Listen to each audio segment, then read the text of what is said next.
Chrystia Freeland sits down one-on-one with Vashi, and it goes exactly how you would probably suspect. Freeland provides a bunch of non-answers, and Vashi sits there going, what the heck are you talking about? But before we get into the video, I do want to encourage you guys, hit that like button, subscribe to the channel. We're almost past 30K here on the extra channel, and let's just get right into it. That press conference with the premiers and the prime minister is going to get underway any minute now. When it does happen, we will, of course, take it live on our watch and share it with you. In the meantime, we've got one of the ministers who was a part of the meeting all day. Chrystia Freeland oversees internal trade and transport, and she joins us live here on set in Saskatoon. Hi, Minister. It's good to see you. It's great to be with you, Vashi, and great to be in beautiful, sunny Saskatoon, isn't it? Yes, it is. It's a beautiful day. Thank you for making the time. I want to start on internal trade, and I'm not sure what you're able to disclose prior to the press conference starting, but I think there is some confusion over how fast this stuff is going to get done, in particular the federal side of things. What can you say to answer the question of speed?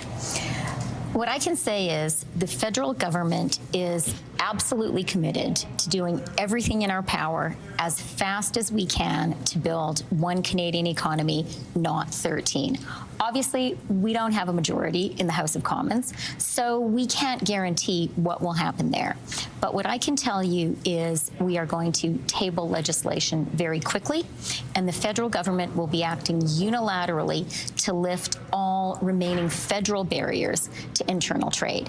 And what I also want to say is this is an issue that at the table today was unanimously supported by premiers of provinces and territories. And what they said, every single one, is people in my province, they get it. They want us to have one Canadian economy, not 13. They understand this is going to add $200 billion to our economy without costing us a penny at a time when we urgently need more economic growth. So there was a very strong consensus that sort of almost magically, right now there is a national consensus that we need to do this, that after all, we're all Canadian and we should trust each other. And you know, if a dental hygienist is good enough to clean someone's hygienist? I thought it was dental hygienist. Dental hygienist? Like a hyena? Or dental hygienist? Or was that did she misspeak? Or am I dumb?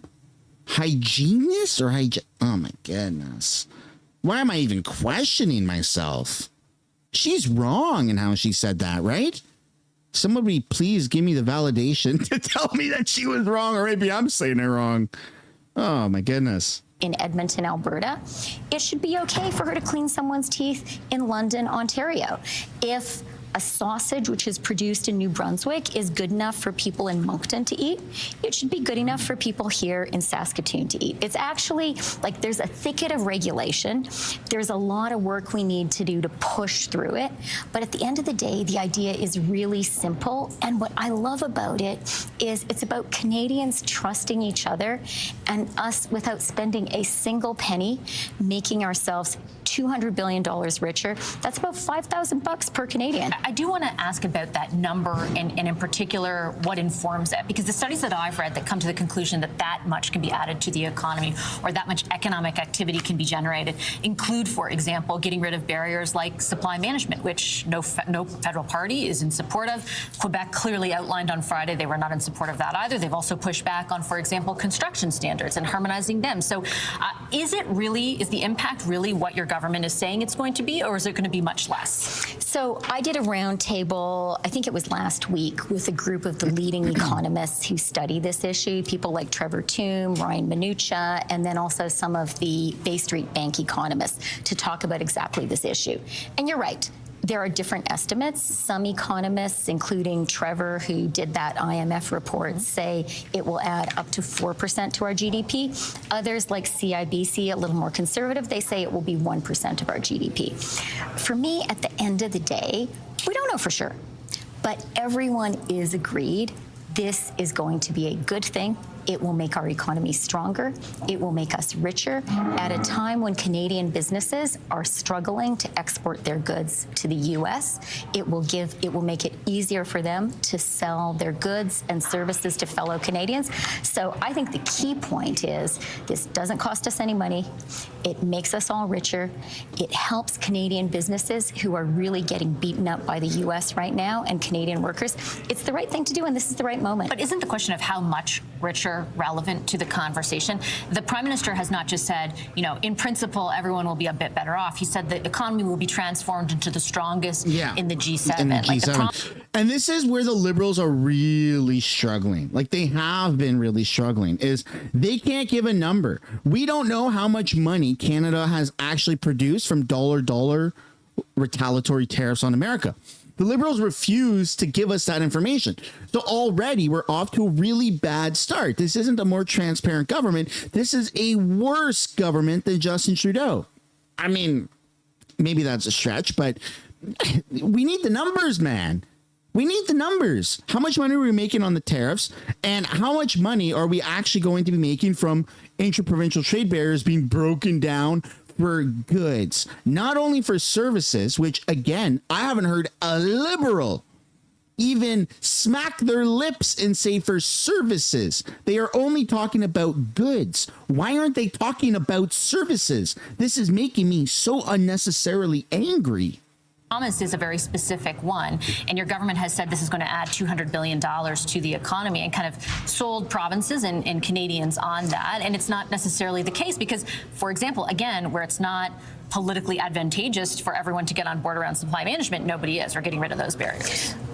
Well, I actually disagree, Vashi. Like, the economic analysis behind the idea that lifting internal trade barriers will make Canada richer is incredibly robust. It's been published by the IMF. It has been confirmed by every single economist who has studied it. But it includes everything. 1 in 4 is not the same amount. Like, it's a big difference. No, of course there's a difference, but 1% of GDP is a lot, too.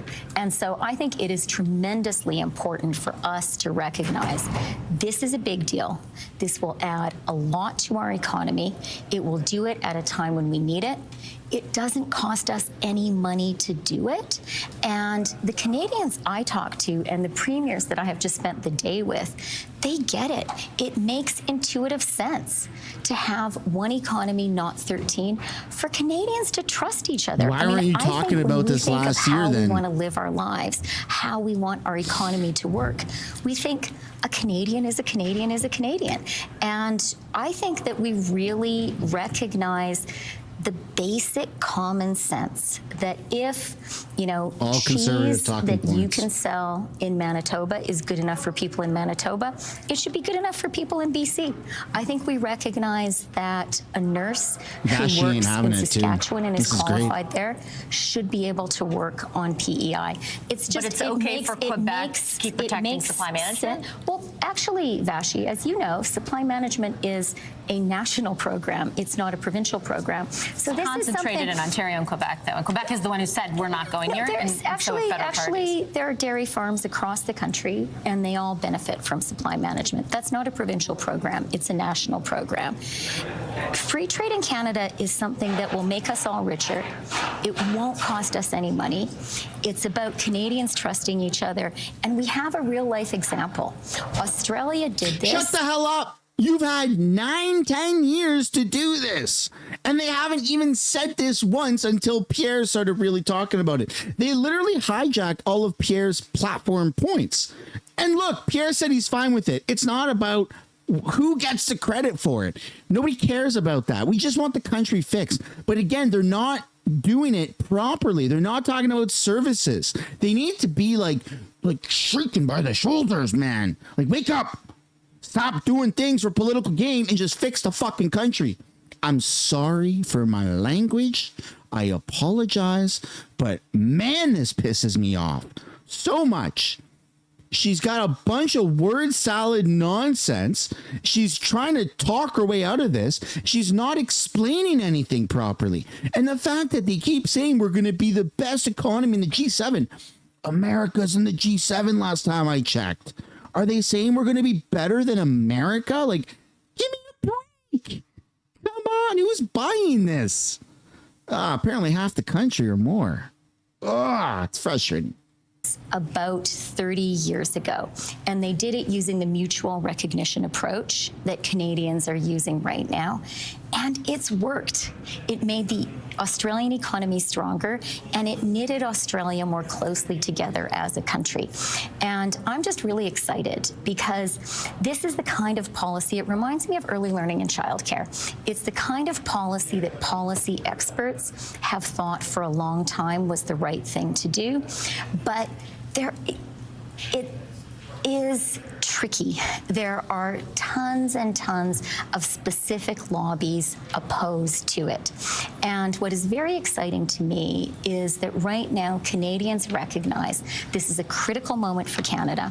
This is something that makes sense, that we can do for each other, that doesn't cost us anything, will make us all richer. And I was very inspired by the conversation around the table where First Ministers unanimously said, I want to do this. The people in my province believe in it. Let's get it done. I really think that this is a breakthrough moment for Canada. Will the federal portion of... This is so frustrating because we just spent 9-10 years doing this. And we thought, okay, maybe the Conservatives getting a massive beatdown was for a reason. Maybe this new government under Carney leadership, even with the same people like Freeland, could be a little bit different. Maybe Trudeau actually was the problem, and these people aren't as messed up as we thought. Maybe they were just following Trudeau's orders. But we're finding out that these people are fucking retarded. They are insane. Again, I am sorry for my language. Please, it's Pride Month. I'm sorry. But wow, these people are nuts. She's speaking, I'm so happy. I'm so happy. I'm so happy. You're a politician. We don't care what you're feeling. Fix life for us. We don't care if you have a good day, a bad day, if you're happy, if you're sad. That doesn't mean anything. Fix life for us. Put more money in my pocket. I want to pay less taxes. I want my property tax to go down. That's what we want as Canadian citizens. They just don't get it. They just don't get it, man. We just need all those liberal boomers to eventually fade off, RIP, and then we're going to get back to conservative voting. Man, sorry, can I say that? Am I allowed to say that? Is that okay? This country is just so doomed. It's so doomed. Will that legislation be introduced in this sitting? It will be introduced very, very soon. But does that mean in this sitting? Because the Prime Minister has explicitly said, actually, in the election, he said it'd all be done by July 1st now, and in the platform, and now he's saying it'll be introduced, the legislation, by July 1st. Will it be? I'm not going to get ahead of the press conference, but let me just say we're going to introduce it really fast. And let me also say, I would like to pass this legislation really, really quickly. Now is a critical moment. Now is not a time when Canada can afford to dither.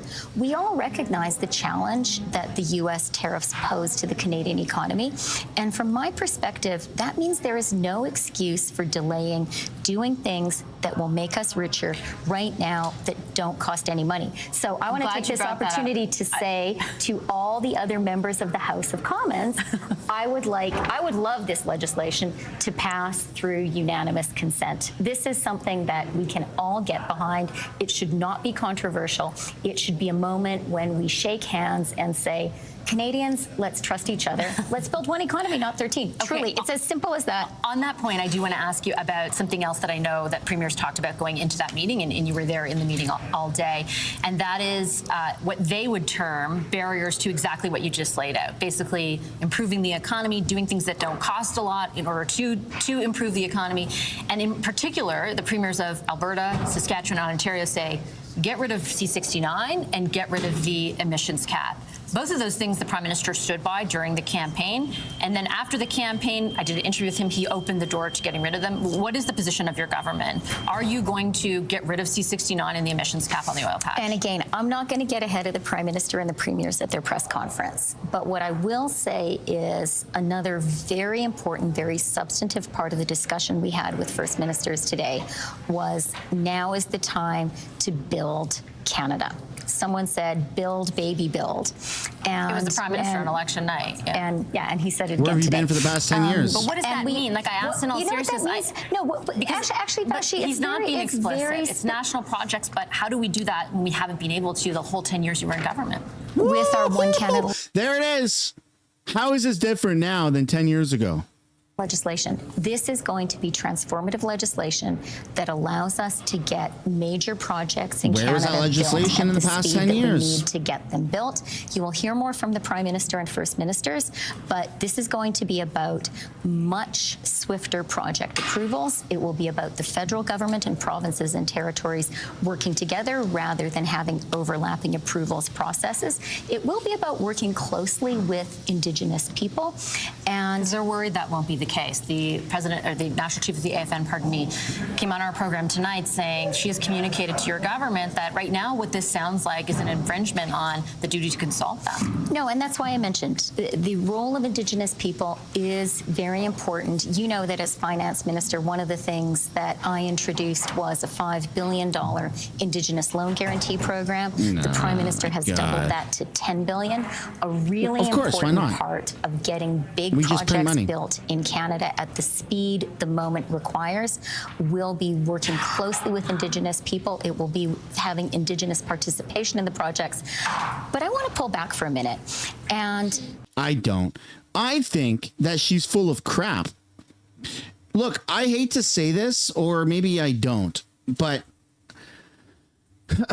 at some point, you're going to need to just kind of steamroll a little bit through these blockades.